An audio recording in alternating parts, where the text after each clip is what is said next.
Buenas tardes a todos y a todas los que están ahora presentes en este seminario permanente, El pensamiento de Gustavo Gutiérrez y el futuro de la teología de liberación. Este seminario promueve un intercambio académico interdisciplinario sobre el pensamiento de nuestro querido teólogo peruano Gustavo Gutiérrez, y las actividades de estos seminarios que se han ido llevando a lo largo de todo el año y que continuarán el próximo año, ya les alcanzaremos luego la información pertinente, buscan ser espacios para presentar las investigaciones de teólogos, historiadores y profesionales de otras disciplinas que nos permitan tener un mejor conocimiento sobre la trayectoria de Gustavo Gutiérrez y el desarrollo de la teología de la liberación, de los desafíos para nuestra sociedad y especialmente para América Latina. Para esta sesión contamos con Raúl Segarra, que es amigo, ha sido profesor de nuestra universidad y ahora es profesor en Harvard Divinity School, es un embajador PUC en Boston, orgullo PUC, como decimos aquí en casa.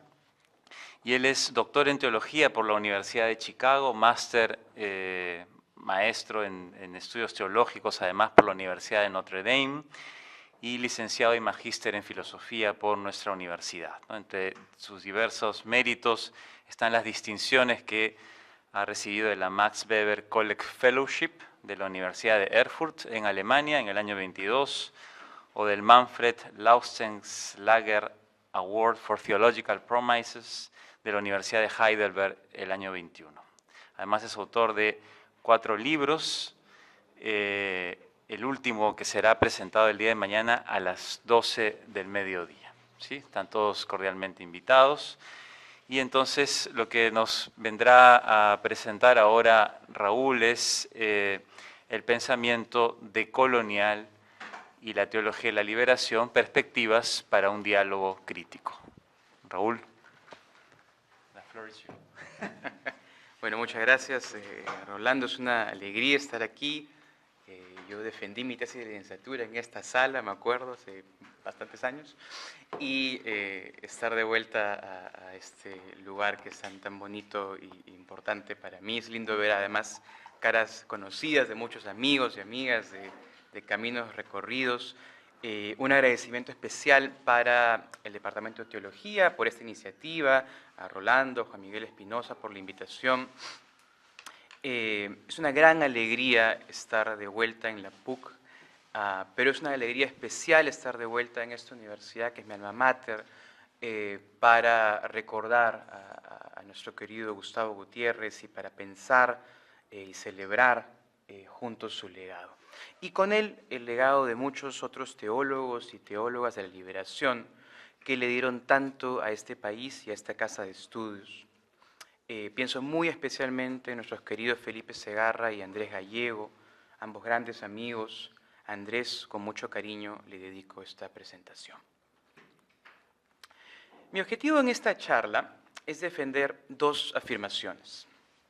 Primero, que la conexión histórica entre los procesos sociales de modernización, colonización y cristianización de las Américas es contingente y no necesaria. La segunda afirmación es que desentrañar estos procesos, tanto histórica como conceptualmente, puede permitirnos descubrir una forma particular de articulación de los ideales de la modernidad, para la cual la obra de Gustavo Gutiérrez, especialmente en su estudio de Bartolomé de las Casas, es fundamental. En ese sentido, el primer objetivo supone un análisis crítico de una de las tesis centrales del pensamiento decolonial. El segundo, una revalorización crítica de la teología de la liberación como una fuente de pensamiento más apta para retomar los elementos centrales y más acertados del pensamiento decolonial. El camino que he elegido hoy es una crítica a la teoría decolonial tal como se presenta en la obra del pensador argentino Walter Miñolo, probablemente el pensador decolonial de mayor impacto global. Sostengo que la concepción de Miñolo sobre la tríada modernidad, colonialidad, decolonialidad, para los que están conociendo el trabajo de Miñolo, eso siempre viene en un paquete conjunto, ¿no? Con una oblicua, son siempre modernidad, colonialidad y decolonialidad. Esta tríada, me parece, pasa por alto dimensiones y actores clave en la historia real del cristianismo en América Latina. Además, ignora ideas fundamentales en la obra de Aníbal Quijano, considerado por Miñolo una figura fundacional del pensamiento decolonial. Al hacerlo, Miñolo pasa por alto análisis más matizados de la historia del cristianismo en América Latina, análisis en los que lo que yo llamo la crítica católica inmanente resulta esencial. Esto se evidencia en la crítica de Miñolo a Bartolomé de las Casas. El problema de las casas, como yo lo denomino, es un claro ejemplo de lo que en otros escritos he llamado el lado oscuro de la decolonialidad, que es un juego de palabras con el título de quizá el texto más famoso de Miñolo, El lado oscuro de la modernidad. Entonces, empiezo con Miñolo. En este punto conviene hacer una breve introducción a la concepción de Miñolo sobre la decolonialidad. Me baso aquí en su propio análisis en su libro On Decoloniality con la coautoría de Catherine Walsh.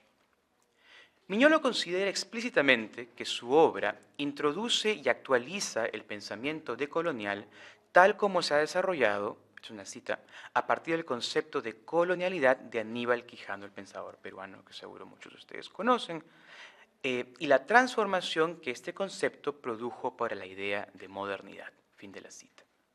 Esto resulta particularmente relevante para mis propósitos. Como mostraré en breve, Miñolo no le hace justicia a la complejidad del enfoque de Quijano sobre la modernidad y la colonialidad, cerrando puertas que, a mi juicio, Quijano deja abiertas. La clave para entender cómo Miñolo concibe la decolonialidad reside en la unidad de la tríada modernidad, colonialidad, decolonialidad, como un concepto que él llama complejo y escribe desarrollando este punto. Esa también es una cita. Aquí yo estoy traduciendo del inglés, por ahí algún pequeño error y no estoy seguro si todos los textos están en español, pero con suerte el asunto funciona. Cito entonces, por lo tanto, la decolonialidad aquí planteada en el texto de Miñolo no puede comprenderse sin entender la modernidad, oblicua colonialidad, que la engendró. Sin modernidad, colonialidad, no habría necesidad de decolonialidad, porque no habría nada que decolonizar. En consecuencia, si la colonialidad es engendrada por la modernidad, no puede haber modernidad sin colonialidad, y no habría colonialidad sin modernidad. Para acabar con la colonialidad, es necesario acabar con las ficciones de la modernidad. Y quisiera enfatizar esta última oración: no se puede prescindir de la colonialidad y mantener los principios, supuestos y creencias expuestos en las macronarrativas de la modernidad. Fin de la cita. Unas líneas más tarde, Miñolo añade lo siguiente, cito nuevamente: la colonialidad es un concepto decolonial.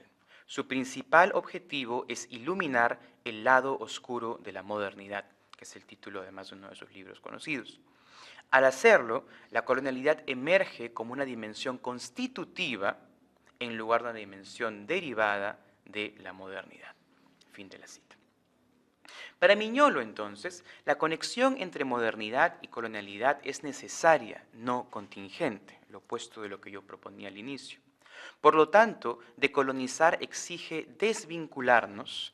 En inglés esto es delinking, que ha adquirido como un término técnico en el vocabulario de Miñolo. No estoy seguro si utiliza desvincular en español, pero en todo caso la idea es desconectarse de las narrativas de la modernidad para poder pensar y vivir de otra manera. Ahora bien, para Miñolo es fundamental distinguir entre colonialidad y el proceso histórico de colonización. Esto es clave porque el cierre de los procesos de colonización más obvios en el siglo XX no implica la desaparición de nuestros vínculos epistemológicos y culturales con los efectos de esos largos procesos de colonización. Estos remanentes epistemológicos, esas maneras de pensar y de vivir, aun cuando no exista ya colonización extranjera activa en la mayoría de países, es lo que define la modernidad-colonialidad. Si seguimos reflexionando sobre las jerarquías y los modos de clasificación intelectual, social y racial que impone la modernidad-colonialidad, resulta irrelevante si vivimos o no bajo un dominio político colonial. En este punto, para Miñolo, cito, el objetivo de la decolonialidad, en mi concepción, es la desvinculación, el delinking al que me refería. ¿Desvinculación para qué?, pregunta el autor, para emprender una reconstitución epistémica, y cita aquí Quijano directamente, para reexistir, para participar en formas de vida que deseamos preservar en lugar de ser rehenes de los designios y deseos de la modernidad. Fin de la cita. Con este breve esbozo, espero transmitirles la idea principal y proporcionarles una base textual mínima para desarrollar mi propuesta crítica. A mi juicio, Miñolo presenta una visión inadecuada de la relación entre modernidad y colonialidad, que no permite un proceso más matizado de desvinculación y revinculación. En mi opinión, la relación entre modernidad y colonialidad es mucho más multipolar, y es precisamente esta multipolaridad lo que permite una comprensión más rica de la modernidad, una en la cual podemos discernir procesos de crítica inmanente y cristiana de la colonialidad, como en el caso de las casas y la teología de la liberación. La exclusión de esta posibilidad es lo que denomino el lado oscuro de la decolonialidad.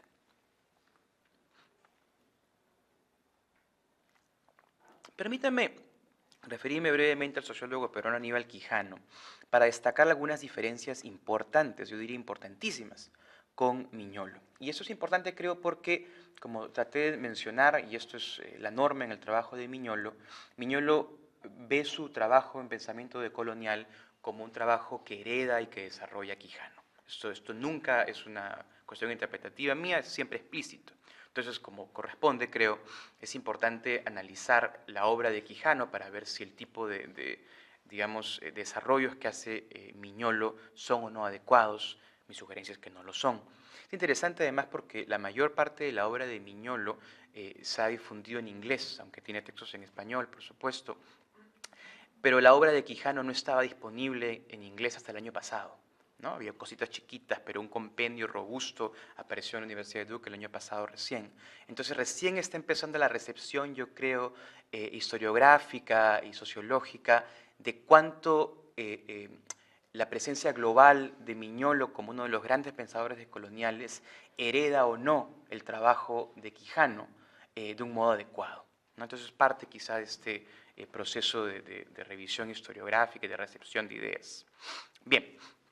Me voy a concentrar solamente en un ensayo de Quijano que se llama Paradojas de la modernidad en América Latina, un ensayo muy conocido aquí y en otras partes.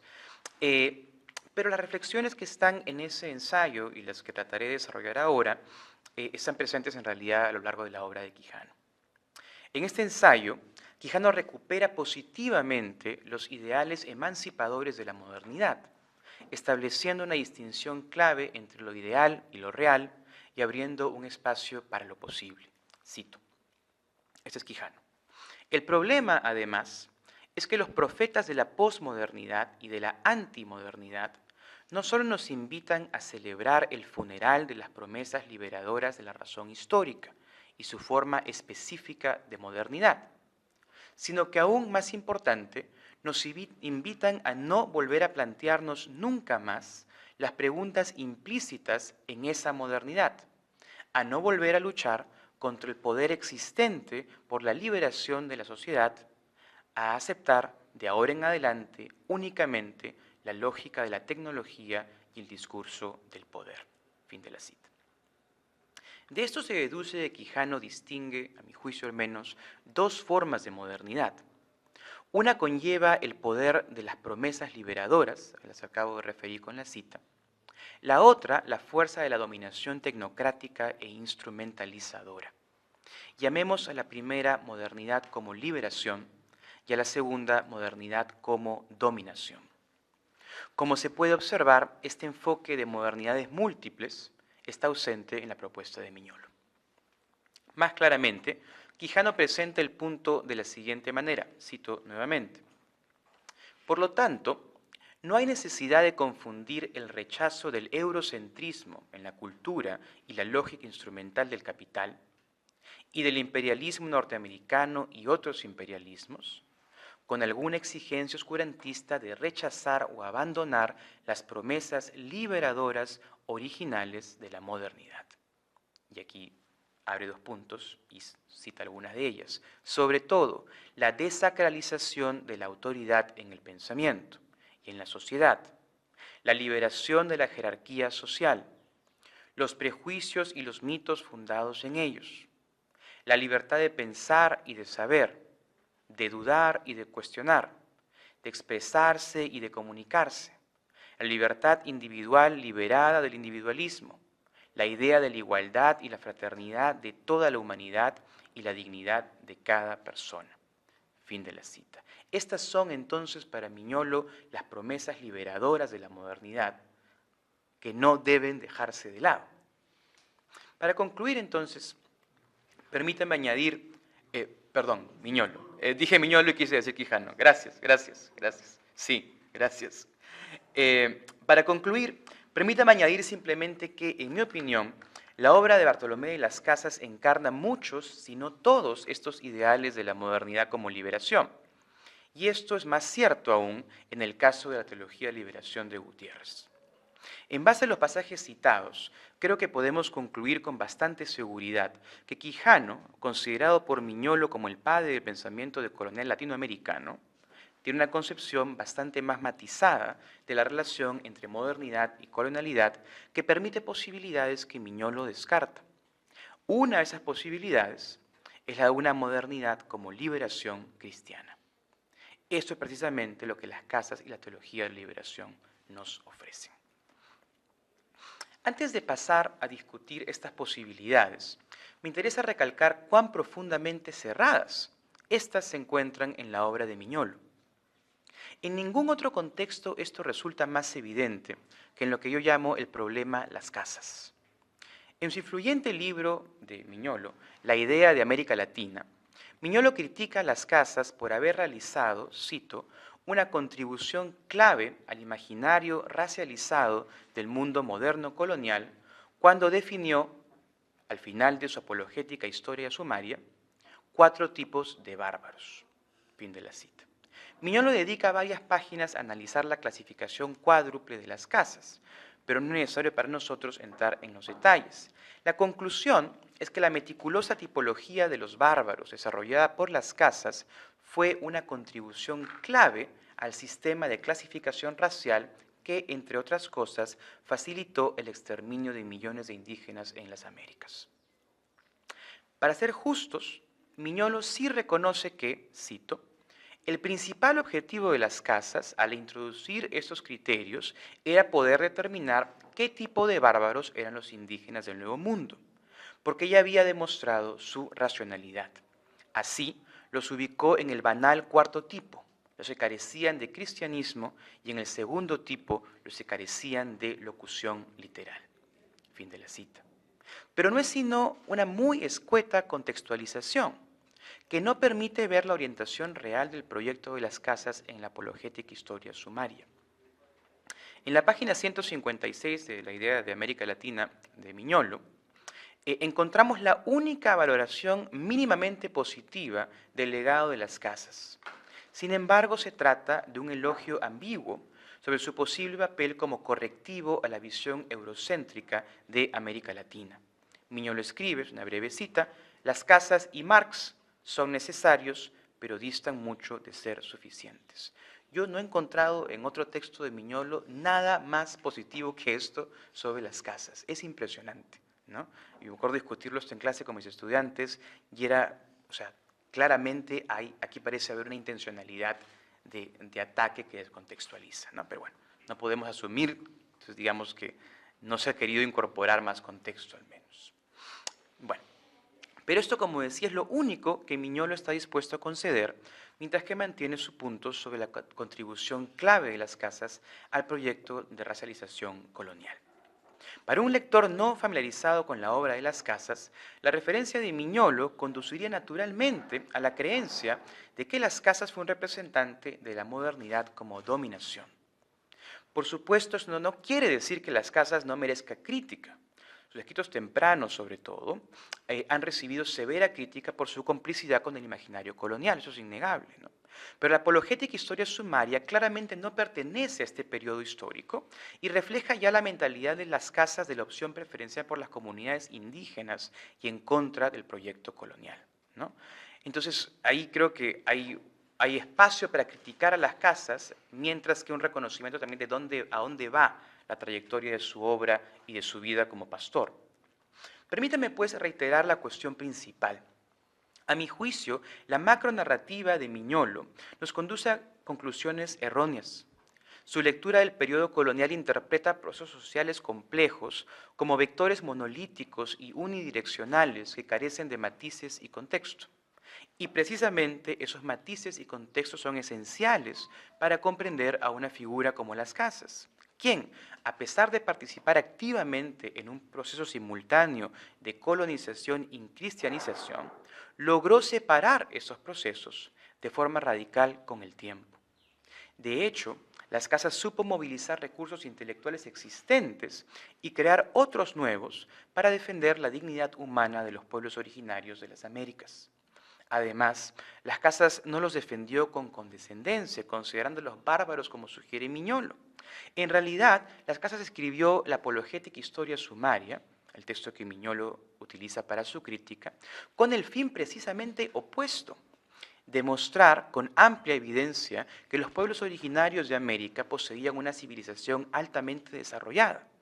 No solo eso, sino que las casas refutó en múltiples ocasiones las afirmaciones de sus oponentes, asegurando que los verdaderos bárbaros eran los españoles, por abusar de los pueblos indígenas y traicionar los ideales del Evangelio.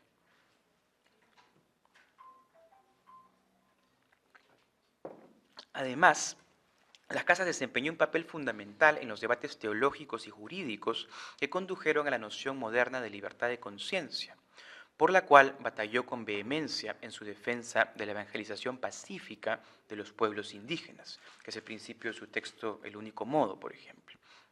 En ese sentido, las casas debe ser considerado claramente una de las figuras fundacionales de la modernidad como liberación. A su vez, la crítica de Miñolo a las casas me parece un claro ejemplo del lado oscuro de la decolonialidad, una narrativa totalizadora de la relación entre modernidad, colonización y cristianismo que oscurece en lugar de esclarecer. Me gustaría concluir esta presentación esbozando cómo las casas ofrecen no solo una articulación de la modernidad como liberación, sino también, y quizá de modo más radical que Miñolo y otros pensadores contemporáneos, senderos nuevos para pensar el proyecto decolonial mismo. Por cuestiones de tiempo me centraré en un solo ejemplo, pero fundamental para comprender la modernidad y la decolonización de las casas. Me refiero a la revisión de su 12ª réplica a Juan Ginés de Sepúlveda, publicado un año y medio después del debate de Valladolid, en 1552.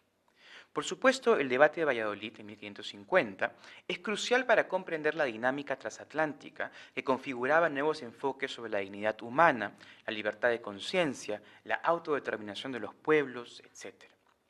En ese sentido, debemos considerar a las casas como un representante, si es que no el representante, de una tradición católica emergente de modernidad como liberación. Aunque Gustavo Gutiérrez no utiliza este lenguaje y no debate directamente a los pensadores decoloniales, me parece claro que su obra comparte esta evaluación del pensamiento lascasiano. Pero digamos algo más sobre las casas, puesto que los detalles de su posición importan mucho en nuestro contexto. Algunos especialistas han señalado, Vidal Abril Castelló, por ejemplo, cómo la reelaboración que las casas hace de su respuesta a Sepúlveda constituye una verdadera revolución en el pensamiento sobre derechos humanos, derecho internacional y sobre el poder monárquico y pontificio. Prestemos atención a las palabras de las casas por un momento. Aquí cito a las casas en su español antiguo, ¿verdad? Y en caso que después de cristianos no quisiesen el tal supremo Señor recibir e obedecer, se refiere al rey, ¿verdad? No se sigue por eso que se les pueda hacer guerra, como dice el doctor Sepúlveda, mientras ellos permaneciesen en la fe y en la observación de la justicia. La razón es porque siempre se ha de tener respeto, en fin y causa final, por el cual el tal supremo e universal Señor, el Rey, se les pone, que es su bien y su utilidad de la gente. El bien de la gente es el fin supremo, ¿verdad? Ya que no se les convertirá el tal supremo señorío en daño, pernicie y destrucción. Fin de la cita. En 1550, la fecha en la que el debate con Sepúlveda tuvo lugar, las Casas aceptaba que, de darse una conversión libre al cristianismo por parte de la población indígena, la corona española tenía derecho a hacerle la guerra a sus nuevos súbditos en caso de insubordinación. En 1552, solamente un año y medio después, en cambio, en 1552, en cambio, la fecha de la publicación de sus réplicas en Aquí se contiene, las Casas proponen una radical nueva interpretación: nada le da derecho a la corona para imponerse violentamente. Si los pueblos indígenas aceptan libremente la fe, algo que como sabemos nunca sucedió porque no hubo libertad, y con ella la jurisdicción de la corona, esa misma libertad hipotética les permite rechazar la soberanía de España en cualquier momento, sin necesidad de rechazar la fe.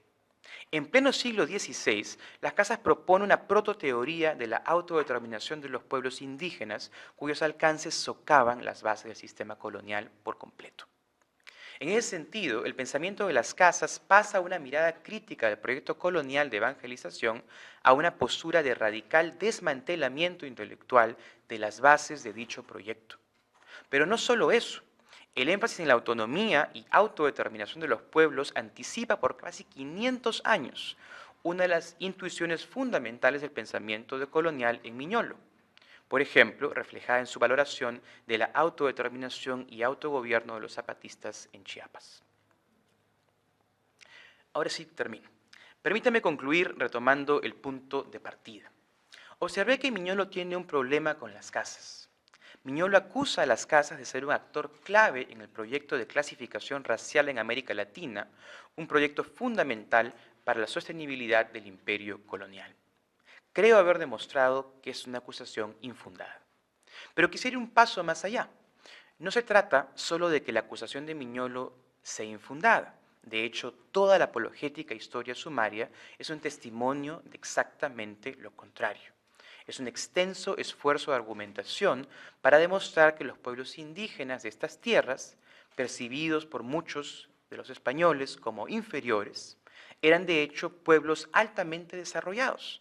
Las Casas argumenta en ese texto más quizá que los romanos y los griegos. No solo eso, si retomamos mi ejemplo de la 12ª réplica, vemos en las Casas que no solo es el principal defensor de la modernidad como liberación, sino un defensor aún más radical y creativo del pensamiento decolonial. Lo más destacable, sin embargo, es que las Casas lo hizo demostrando en su propio quehacer que es perfectamente posible desvincular modernidad, cristianismo y colonialidad. En efecto, las Casas hizo uso de su proeza intelectual y de su influencia política y eclesial para imaginar un cristianismo distinto, sin alianza alguna con el proyecto colonial, a la vez que ofrecía una sólida defensa decolonial de ideales modernos como la autonomía y la autodeterminación. Por supuesto, todos sabemos cómo terminó la historia, pero esto no es un motivo para abandonar el proyecto lascasiano. No abandonarlo, precisamente, es a lo que nos invita Gutiérrez en Busca de los Pobres de Jesucristo. Mi deseo en este seminario permanente, dedicado a su legado, ha sido darle continuidad a esta invitación. Muchas gracias.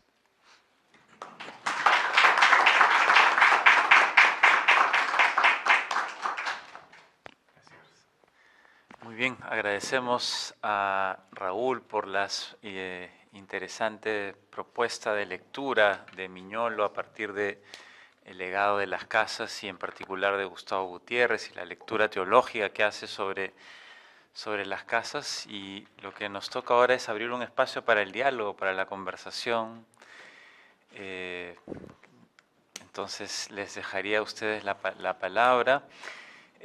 No tenemos ahora micrófonos para circularlo, pero como es un espacio pequeño, creo que va a ser suficiente con que hablemos fuerte, como las Casas en su tiempo, para poder ser escuchados, ¿sí? Ahí hay una primera pregunta atrás y luego... Sí, mi consulta va más que todo de que por qué solamente usa como referencia a Mignolo para referirse al pensamiento decolonial. Siento que hay otros autores que inclusive tienen más peso para poder referirse a ellos, ¿no? Porque si bien es cierto que menciona ahí esta discrepancia con las casas, creo que hay otras vertientes de la decolonialidad que encajarían mejor con el pensamiento de las casas, e inclusive que es muy compatible con la idea del cristianismo. Quédate con el micrófono. Ya. Y respondo una por una, yo creo. Sí. Mejor, sí. Gracias. No, a ver, por supuesto, tienes toda la razón. Esta es parte de un proyecto más grande, de un libro que estoy trabajando. Entonces, esto probablemente sea un capítulo de varios otros. Entonces, por los propósitos de la charla, es el que tengo más avanzado que otros. Y yo soy parte ahora de la Sociedad Lascasiana, y nos juntamos en Sevilla junio, julio, me parece. Y de hecho, hay algunos autores decoloniales especialistas en las casas. Me he olvidado el apellido, pero no es un profesor mexicano, Miguel... en fin, que tiene efectivamente 2 libros sobre las casas en clave decolonial en la línea de lo que acabo de decir y lo que tú compartes. Entonces, creo que la respuesta práctica es, esto es parte de un proyecto largo. Hay otra razón, creo también, y es que Mignolo es el autor que, digamos, en la academia global es más asociado directamente con el pensamiento decolonial. Parte por la facilidad, porque casi todo lo suyo es en inglés, entonces mucha gente puede leerlo, etc. Y esto genera, es como un, digamos, un punto de crítica, creo, pertinente precisamente por el peso que ha obtenido. Pero, por ejemplo, una clase que yo hice en la universidad, que estudiábamos pensamiento decolonial, teología de liberación, vimos muchos autores. A mí me gusta mucho, por ejemplo, el trabajo de Silvia Rivera o el trabajo de Rita Segato, por ejemplo, que me parece que entran a la cuestión decolonial de modo mucho más creativo. Rivera con una crítica fuerte a Mignolo, directa, Segato no, pero entrando a problemas de otra manera. Entonces, totalmente de acuerdo, es un pequeño, ¿no?, una muestra de algo más grande que estoy tratando de trabajar. Gracias. Hay unas preguntas tú y luego Virgil. Sí, muchas gracias y me gustó mucho la tesis, ¿no? La tesis de Mignolo, ¿no?, como referente para la crítica, ¿no? Y no me sorprende aunque le agradezco muchísimo tu conclusión, porque Mignolo no solamente se pelea con las casas, sino con todo el mundo. Sí. Entonces, por ese lado me quedó claro y bien. Más bien ir al otro lado del argumento, ¿no?, el cristianismo como algo distinto, ¿no? Ahí como que me quedé con las ganas de que profundizara, ¿no? ¿Hasta qué punto se da eso y qué puedes decir más al respecto, ya como fenómeno o como producto cultural, ¿no? ¿Cómo se encarna? ¿Qué tipo de cristianismo o modernidad distinta, cristiana o no cristiana, en términos de lo híbrido? Ya vamos más allá de lo colonial, vamos, ¿no?, el debate en otro ámbito, más con claroscuros, como tú mencionas, más allá del dinero, profundamente intercultural y más aún transcultural, ¿no? Y para mí eso es la teología de liberación, como una posible entrada a la teología de la liberación, un producto cultural más que intercultural, profundamente transcultural. Y ahí entra, por ejemplo, como qué productos similares se dan en América Latina, al influjo de estas diferentes influencias claroscuro, a raíz también de una de las aristas, Rivera Cosicaki, pero, por ejemplo, teología de liberación, José María Arguedas, etcétera, etcétera. Sí. Gracias. A ver,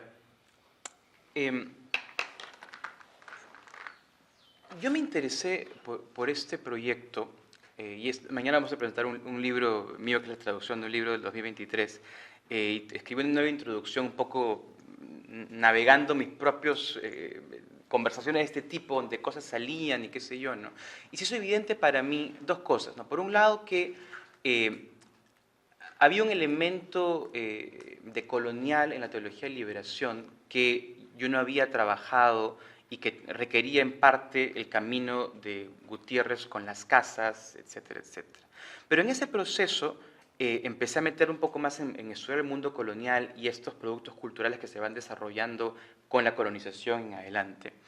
Y lo que se fue haciendo evidente para mí es que, claro, hay una trayectoria minoritaria, habría que decir, pero real, de pensamiento liberador, decolonial, desde el inicio del periodo colonial, donde las casas es la figura fuente, claramente.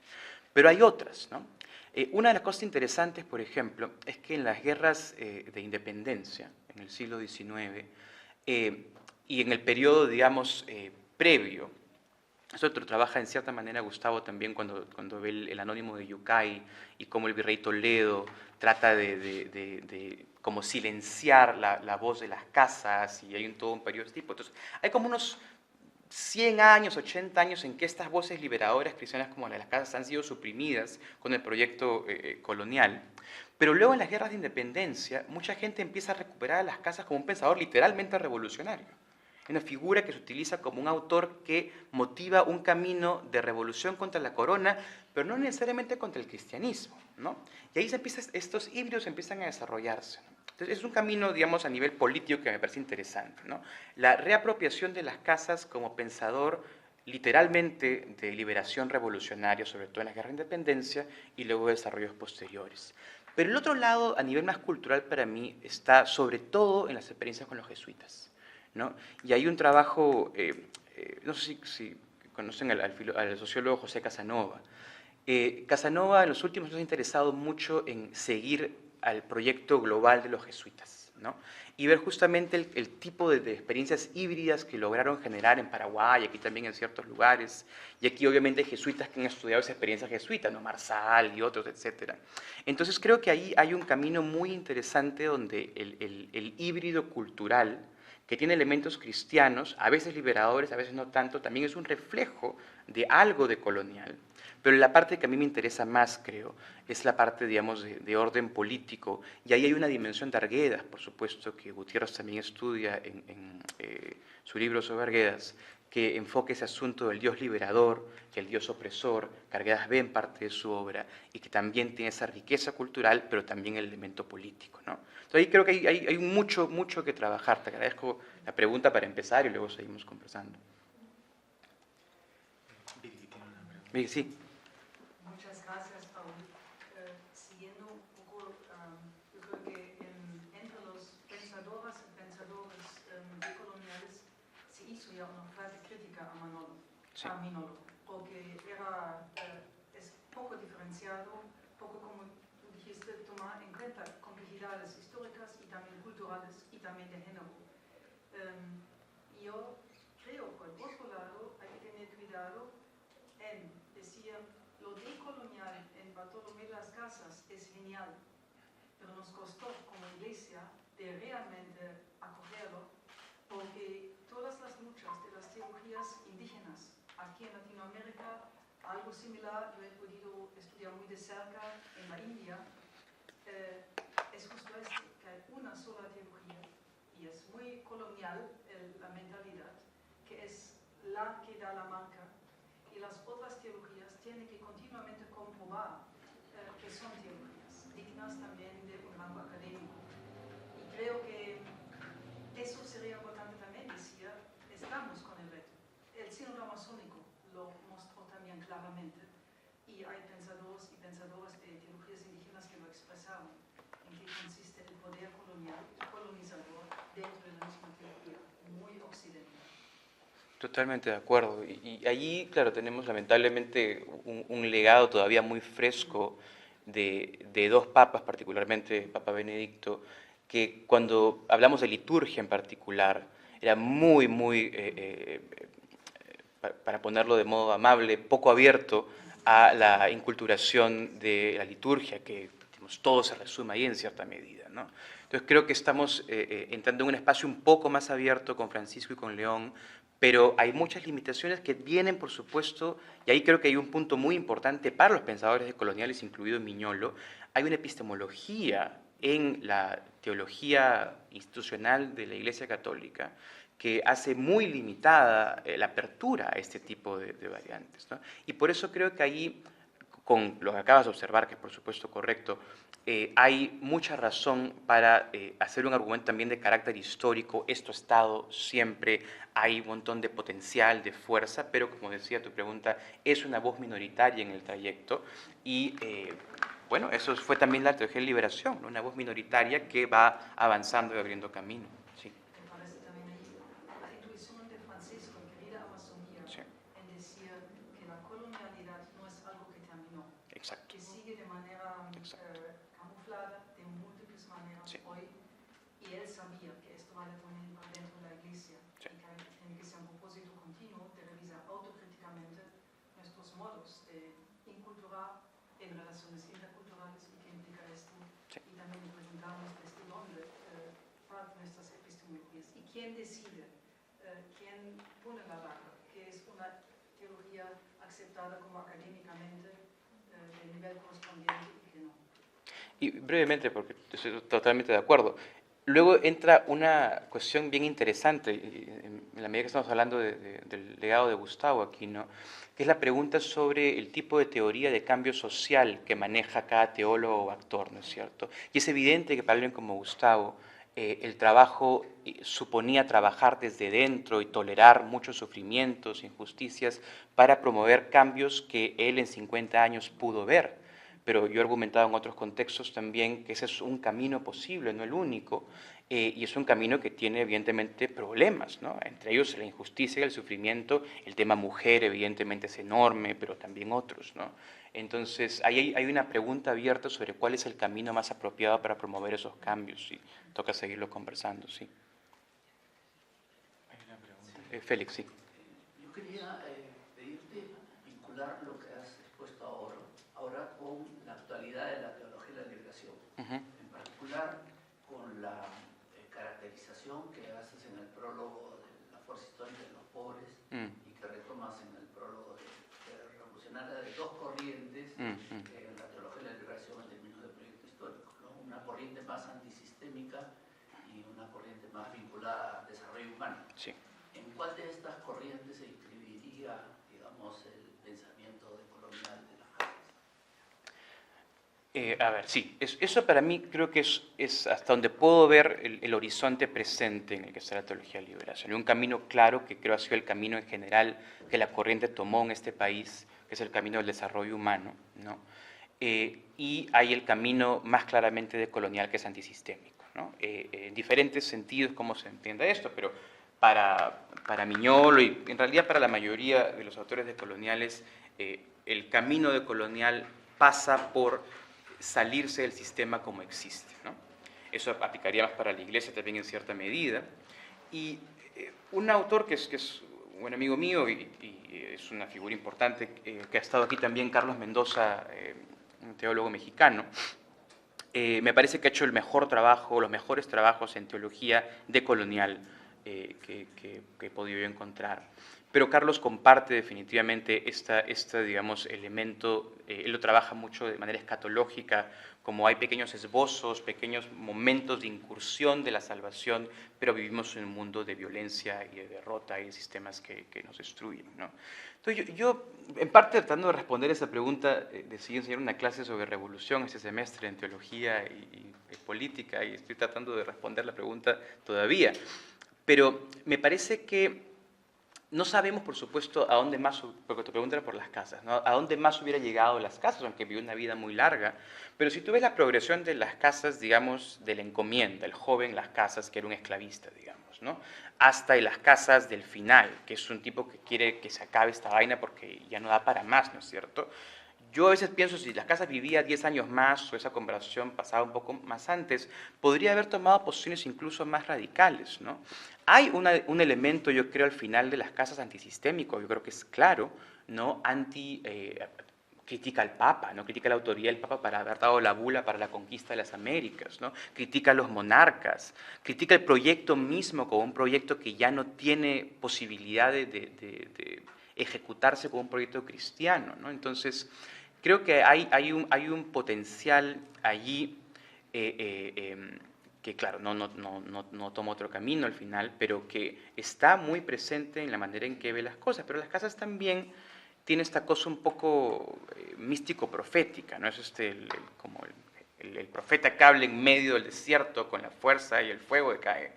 Y entonces la pregunta, yo creo, pensando para el lado más de tratar de hacer algo con las instituciones que tenemos, ¿no es cierto?, es una pregunta existencial, yo creo, ¿no?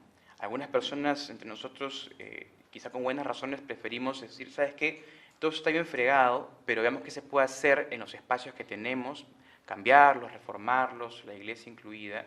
Pero otra gente puede optar genuinamente, ¿sabes qué? Esto no tiene solución así, formemos comunidades más pequeñas donde podemos manejar con mayor horizontalidad y fraternidad este proyecto de liberación o de fe cristiana.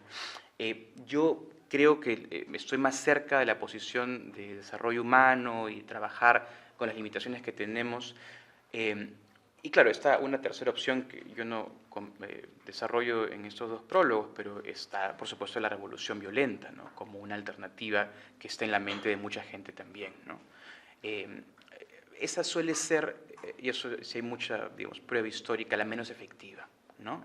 Mucha gente muere, poco cambia, ¿no? Entonces, en fin, algunos alcances a esta pregunta muy sencilla que me hiciste. No sé si para allá voy a alguien más que levantó primero. Quizás hay una repregunta. Sí, sí. Sí, justamente hablando sobre este tema de la revolución violenta, ¿cómo se podría justificar o no se justificaría desde el pensamiento decolonial o la teología de la liberación el uso de la violencia, ¿no? Porque en el cristianismo clásico, San Agustín es el principal, digamos, teórico con el cual se justifica el uso de la violencia en la guerra.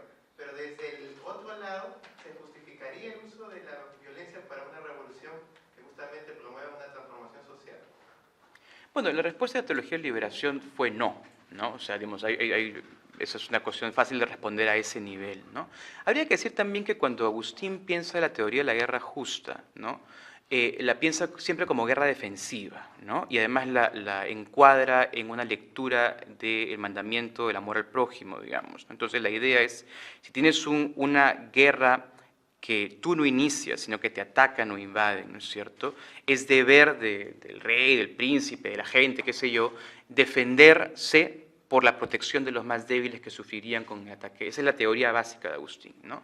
Esto, por supuesto, todos lo sabemos, se ha utilizado y manoseado de tantas maneras para justificar cosas horrendas.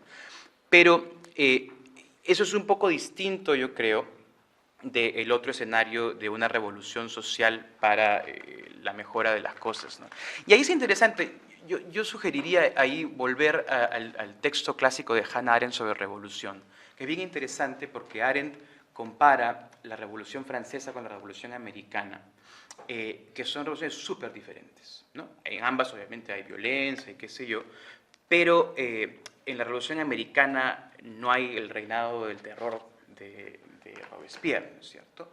Y en parte ella piensa, y yo estoy de acuerdo, creo, que esto sucede porque dentro de todo y con las inmensas limitaciones, creo que no tenemos que aclarar eso aquí, de la Revolución Americana, es una revolución que forja y forma instituciones muy prontamente, ¿no? Un diseño de gobierno nuevo, trata de establecer formas de microgobierno en las colonias, etcétera, que de alguna manera como que difumina o reduce la tensión revolucionaria, mientras que con el modo más maximalista de los jacobinos y de Robespierre se convierte en terror muy prontamente, ¿no?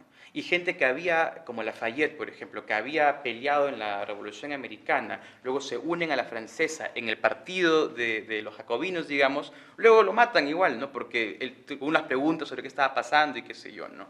Entonces, eso es para decir que, primero a nivel cristiano, digamos, a nivel teológico básico, el cristianismo no es una religión absolutamente pacifista, ¿no? Hay en la tradición una idea al menos de defensa del más débil. Y luego que ya a nivel más político, más práctico, la pregunta es cuánto se logra efectivamente con revoluciones con alto nivel de violencia. Y si piensas, por ejemplo, en la Revolución Rusa, en la Revolución Francesa o en la Revolución China, son de millones de gentes que mueren, ¿no es cierto?, con un tipo de diseño que no permite, digamos, minimizar eso, mientras que en otras quizá hay algo de eso. Pero la respuesta histórica en el caso de Perú y la teología de liberación fue, ese no es el camino que vemos como cristianos para el desarrollo del país, ¿no? Pero eso tiene sus propias limitaciones, evidentemente. Claro. 30 segundos, ¿no? Si me permites, entonces, esos caminos son múltiples, no Sí. son claroscuros y no siempre formales, y no siempre explícitos. Ujú. Por ejemplo, dentro de los jesuitas hubo el camino no formal, ¿no? De involucrarse, incluso en contra del canon jesuita, involucrarse con los pueblos indígenas a su manera, en una forma de espiritualidad profunda. Y digo, porque eso tiene ahora también, recientemente se está descubriendo cómo los jesuitas, que ya no existen, ¿no? De los años 50, 60, en el Marañón, tomaban ayahuasca, ¿no? Y ahí había un proceso profundo desde adentro, desde lo espiritual, ¿no? De diálogo, ¿no? Y ahí el mapa mayor de la teología, como dogma tampoco te explica. Es llamado a los puntos oscuros de la modernidad, pero con nuevos ojos. Lo oscuro no tiene que ser necesariamente síntoma de algo que nos asusta. De acuerdo, de acuerdo. Y añadiría, ahí entramos a una pregunta un poco parecida a lo que Birgit también planteaba, ¿no? Es una pregunta, yo creo, grande, un poco subjetiva, un poco existencial, sobre, ya al final de cuentas, qué creemos que hacen las religiones, ¿no es cierto? ¿Cuáles son sus funciones y su horizonte, digamos, ¿no? Porque, claro, si uno está sumamente comprometido con la defensa de ciertas fronteras del catolicismo, ¿no? Y entonces hay ciertas cosas que no se hacen o sí se hacen porque así lo indica el Vaticano, el qué sé yo, va a haber ciertas cosas con las que uno está menos dispuesto a entrar en conversación, ¿no es cierto? Pero si uno tiene más, digamos, apertura a pensar que hay un misterio divino o de lo sagrado que se expresa de diferentes maneras, es algo que entonces permite exploraciones que otros no harían, ¿no? El caso de Gutiérrez es interesante porque al final bueno, hay cosas ya cuando estaban sus 70s, 80s, pero eso está en el último libro que se publicó hace poco. Gustavo empezó a estar muy preocupado como un problema serio con el diálogo interreligioso. Y el diálogo interreligioso entra en este tema. Y él está además muy preocupado ciertamente por el diálogo con las grandes religiones históricas, ¿no? Budismo, judaísmo, etcétera, pero también con las religiones pequeñas, ¿no? Como creo que las llaman las casas así, ¿no? Y entonces es una pregunta de fondo, es cuánta disposición para en esa bruma, en esa oscuridad hay para abrir cosas, pero requiere ciertas negociaciones y requiere, creo, cierta flexibilidad que a veces no hay, ¿no? Entonces, pero es un tema bien interesante, yo creo. Sí, Birgit. Quizás muy brevemente, la inquietud también por la violencia es complejo en el cristianismo. Es una religión pacífica, pero, por ejemplo, si yo pienso en un país de origen, en Alemania, fueron cristianos en la resistencia, el atentado contra Hitler, pero, ¿por qué? No querían usar la violencia, pero vieron, hay un peligro tan inminente en este hombre, y en su conciencia fueron sopesar. Si tenemos que usar, si no hay otro modo de eliminar que puede causar millones de muertes, lo cual él hizo, hay que matar.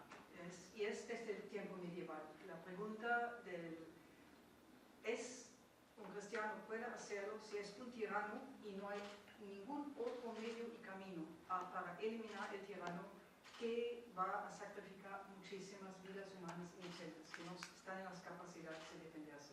Entonces, eso es muy complejo. En principio, no a la violencia, pero situaciones extremas requieren también todavía un discernimiento más complejo. Sí, sí, de acuerdo. Muy bien, no sé si hay alguna pregunta. Sí.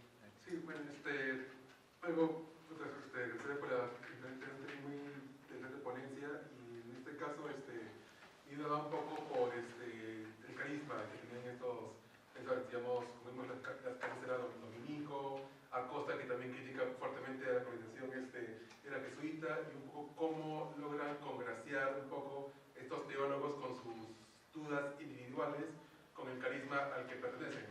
Porque hemos, por lo general, los predicados, los que están más interesados justamente en la defensa del pobre y un poco de la crítica del rico, pero pues, parece curioso un poco que estos teólogos sean de órdenes que, por ejemplo, eran considerados para la época más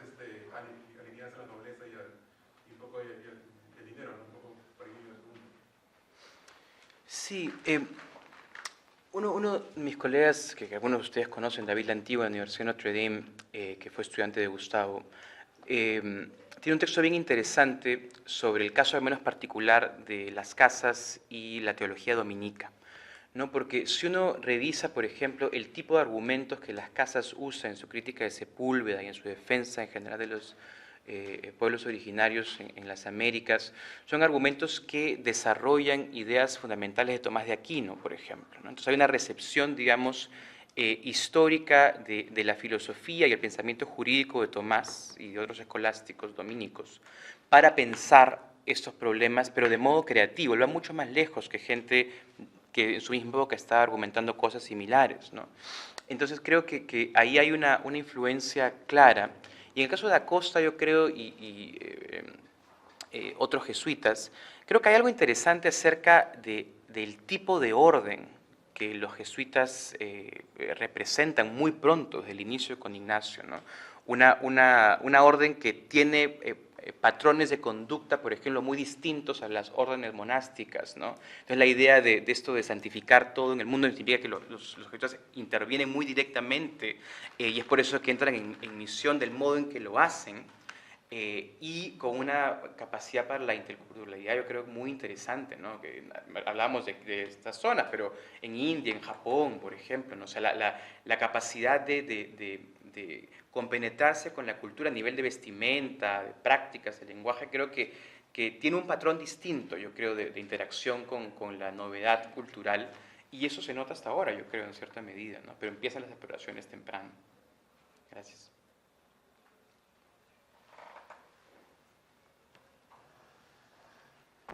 Muy bien, no sé si hay alguna otra pregunta.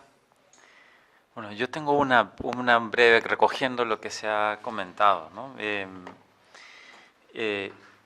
Tengo doble formación y mi oído de historiador siempre se pone atento para algunas cosas y pensaba en esto que mencionaba sobre el posicionamiento de las casas, ahora último sobre los jesuitas, y en el fondo esta crítica a la modernidad que hace el cristianismo sigue siendo una crítica taxonómica, es decir, dentro de los parámetros de la modernidad, y por tanto, y ahí coincidiría con lo que se ha planteado al final, creo que sí se necesita un movimiento más hacia adelante, ¿no? Un cambio epistemológico mayor. Hay una fuerza en el cristianismo que hagamos en términos teológicos como la inculturación, que debería ser capaz de expresarse en otros paradigmas epistemológicos, ¿no? Y me gustaría escuchar tu opinión sobre esto, tu valoración como ahora que estás trabajando este tema. Porque claro, las casas critica al rey, critica el modelo colonial, pero claro, estamos en 1542, la Iglesia Católica está en un proceso de transformación, la Reforma Luterana, se está cayendo todo por pedazos, entonces es posible hacer eso. 200 años después, 100 años después, no será posible hacer eso. Y los jesuitas lo mismo, experimentan todo hasta que llega una nota de la Congregación de los Ritos y le dice que lo que está haciendo Matteo Ricci en China es un desastre. Y ahí se frena el proceso de inculturación que tenía así una dimensión epistemológica muy interesante. Entonces, hay allí diría un movimiento de liberación en esta línea de lo que planteas como una de esas vertientes, pero que está todavía atrapada en las paredes de la modernidad y que no puede dar el salto hacia la riqueza fundamental que tiene la fe, que es poder inculturarse en las diversas expresiones culturales. Viri lo decía con las teologías indias, por ejemplo, todo el debate que hay en el CELAN está siempre controlado por el CELAN. Es decir, siempre hay un seguimiento institucional de que no se salga, y todos esos debates tienen que ver con los límites de la modernidad. No sé cómo tú lo ves en este proyecto que estás trabajando, ¿no? Sí, a ver, yo creo que un primer problema y es un poco lo que yo trataba de hacer hoy en la charla, pero sin entrar tan específicamente, es este uso de categorías muy omnicomprensivas, ¿no? ¿Qué es la modernidad? O sea, la gente habla de la modernidad y piensa en Descartes, en Kant, en Hegel, y se olvidan de los románticos, por ejemplo. Los románticos son pensadores modernos Schleiermacher, Herder, Humboldt. O sea, hay aquí, tenemos que, yo creo, y es parte de este libro que quiero escribir, ¿no? Hay un cierto sentido en que podemos hablar de modernidad un poco sueltos y se entiende, ¿no? Pero si hacemos un trabajo un poco más preciso, yo creo que tenemos que, como trataba de hacerlo también en el periodo colonial ahora, discernir corrientes dentro de procesos históricos. Cuando Descartes estaba escribiendo su libro sobre el método, Gian Battista Vico estaba escribiendo en la misma época en Italia un texto totalmente distinto que es el comienzo del historicismo en la modernidad, ¿no? Que es muy cercano a este tipo de inculturalidad de la que estamos hablando, ¿no? Entonces creo que la primera parte de la respuesta sería, tenemos que como desarticular estas nociones que hemos creado como si fuera tan evidente que es una respuesta o institución o argumentación moderna o personaje moderno, sería primera parte, yo creo, del proceso. Y luego, y es un poco lo que yo leía en esta cita de Quijano, yo creo que Gutiérrez está muy cerca, José Casanova también, y yo también, que hay ideales que asociamos con la modernidad que a mí me parecen perfectamente defendibles, ¿no? Un tema, esto es interesante, por ejemplo, hablando de otros pensadores decoloniales, en el trabajo de Rita Segato, esto es bien interesante, porque Rita Segato, que ha hecho mucho trabajo con pueblos indígenas en el Brasil, etc., tiene varios textos, pero en uno de ellos trabaja mucho esta complejidad, ¿no? El tema de, digamos, la universidad de ciertos valores, digamos, la dignidad de toda persona, con la particularidad, digamos, de una comunidad indígena, o qué sé yo, las prácticas de esta, ¿no? Y al final de cuentas, a pesar de que obviamente hay mucha atención a las prácticas de las comunidades, qué sé yo, hay una idea moderna que yo comparto, y es que el individuo en momentos de crisis es la unidad fundamental de derecho, ¿no? Y entonces cuando hay, digamos, una presión violenta, psicológica, física, por una cuestión tradicional o cultural que destruye la individualidad, yo ahí opto por esa respuesta moderna, por ejemplo, ¿no? En la medida en que podemos decir que es una respuesta moderna. Entonces creo que ahí es cuestión de verlo caso por caso, de desconectar ciertas cosas que parecen obviamente conectadas, y entonces de ahí vemos, ¿no? Por ejemplo, tú decías, esas conversas están muy centralizadas por los obispos y el CELAM, cierto, ¿no? Pero ¿es esto per se una institución moderna? Habría que ver qué es que representan, ¿no? En el fondo, jerarquía, autoridad, que podríamos decir es medieval o qué sé yo, ¿no? Entonces, mi respuesta inicial sería, hay que complejizar las categorías, y eso requiere un trabajo fuerte, filosófico, histórico al menos, y también, ¿no?, hay ciertas cosas que yo estoy dispuesto a defender y luego pues, nos pelearemos. Muy bien, muchas gracias. Sí. Hay un par de últimas intervenciones, ¿sí? Me parece muy claro lo que Raúl ha recalcado, porque el concepto de las modernidades múltiples, Eisenstadt, Exacto. en el diálogo intercultural está muy presente y se exige hoy en día. También de parte de Asia, de parte de África, no solo en la teología, también la filosofía, sociología. Yo creo que hay que aceptar, no hay un solo modelo de ser moderno. Y eso tiene muchas implicancias. Y eso implica también cómo entendemos individuo y sujeto. Sí. Y que hay muy bien comunidades indígenas donde el individuo, hay una individualidad, pero en ella entra también un nexo con la comunidad. Y él es sujeto, pero es también en comunidad. Y también yo creo que queda en la modernidad como reto de pensarlo cómo superar el antropocentrismo. Sí, sí. Entendemos de otro modo. Sí. Y en esa línea, no solamente pensar la modernidad vital múltiple, modernidades múltiples, sino también el otro lado, Bruno Latour, que no hemos sido tan modernos como pensábamos, los propios europeos. Sí, es una... La ilustración de la ilustración hoy en día es necesaria. Y atrás hay una... Justamente hablando de la modernidad, sé que existen diversos tipos de definiciones, pero ¿no sería a veces necesario llegar a, digamos, a cierto consenso para poder, digamos, desde el sur global, poder tener una perspectiva un poquito más homogénea, no de unidad como homogeneidad, sino de una unicidad, ¿no? Y me refiero específicamente al concepto de modernidad que, por ejemplo, da Dussel, ¿no? Que para él empieza la modernidad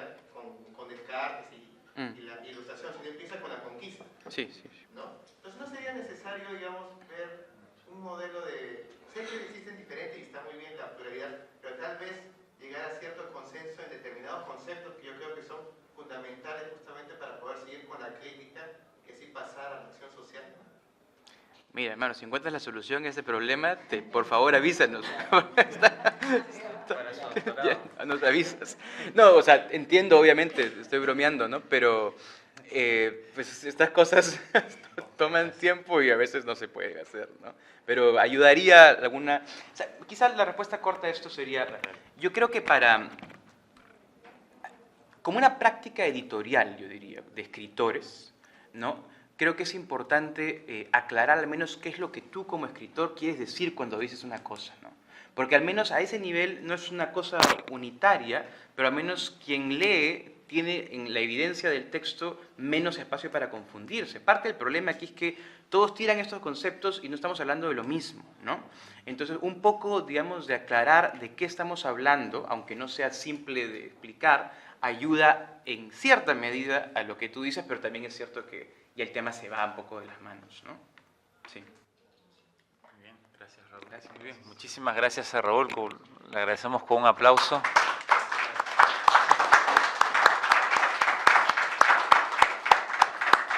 Muy bien, muchas gracias a todos los que han venido a acompañarnos ahora, a los que nos están siguiendo también desde las redes sociales, y ya les informaremos de los siguientes espacios de este seminario permanente que organiza el Departamento Académico de Teología con el Instituto Bartolomé de las Casas. Muy bien, hay un pequeño coffee break para compartir y continuar la conversación. Muchas gracias.